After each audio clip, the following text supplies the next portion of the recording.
Zen has been summed up in 4 statements. A direct transmission outside scriptures and apart from tradition. No dependence on words and letters.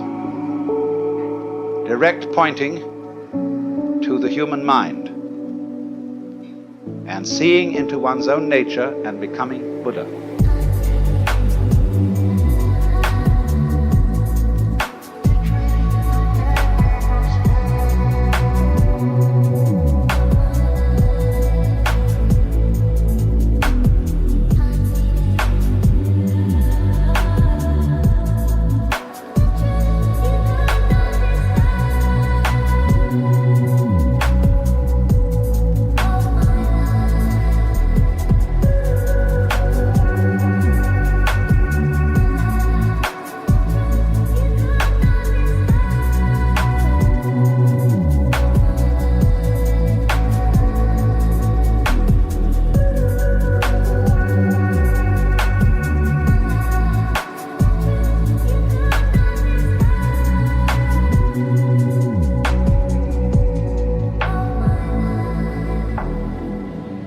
Really does deal with a domain of experience that can't be talked about.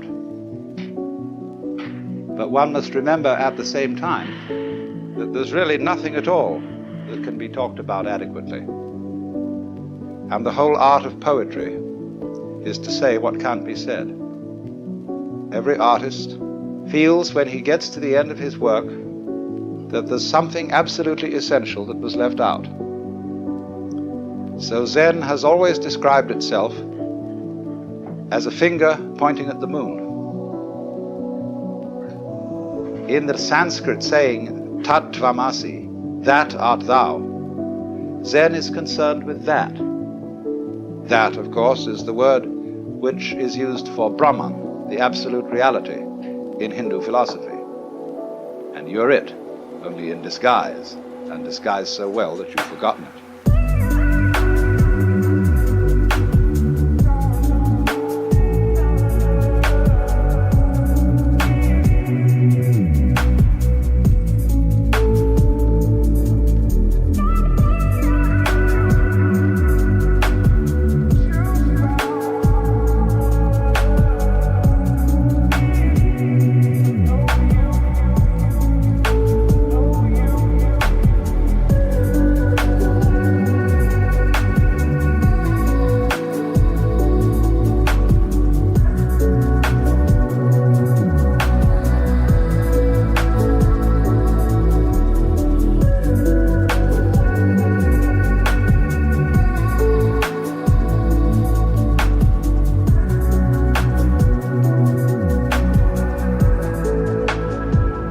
But unfortunately, ideas like the ultimate ground of being, the self, Brahman, ultimate reality, the great void, all that is very, very abstract talk.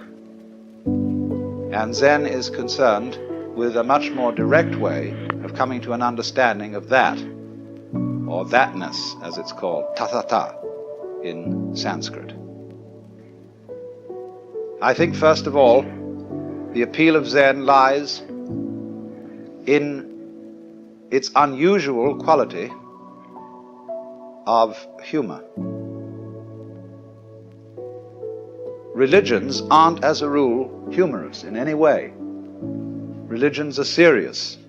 And when one looks at Zen art and reads Zen stories, it is quite apparent that something is going on here which isn't serious in the ordinary sense, however sincere it may be. The next thing I think that has appealed to Westerners is that Zen has no doctrines. There is nothing you have to believe, and it doesn't moralize at you very much. It's not particularly concerned with morals at all. It's a field of inquiry rather like physics, and you don't expect a physicist to discuss authoritatively about morals, even though as a human being he has moral interests and problems. But as a physicist, he is not a moral authority. Or if you go to an oculist or ophthalmologist to have your eyes adjusted, that is so you can see clearly. And Zen is spiritual ophthalmology.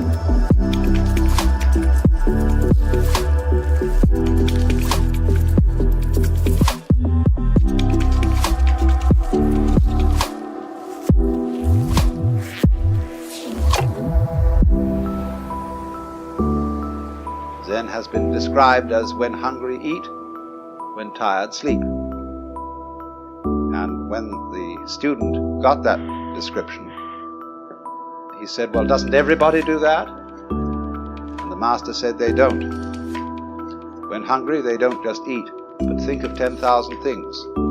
When tired, they don't just sleep, but dream innumerable dreams.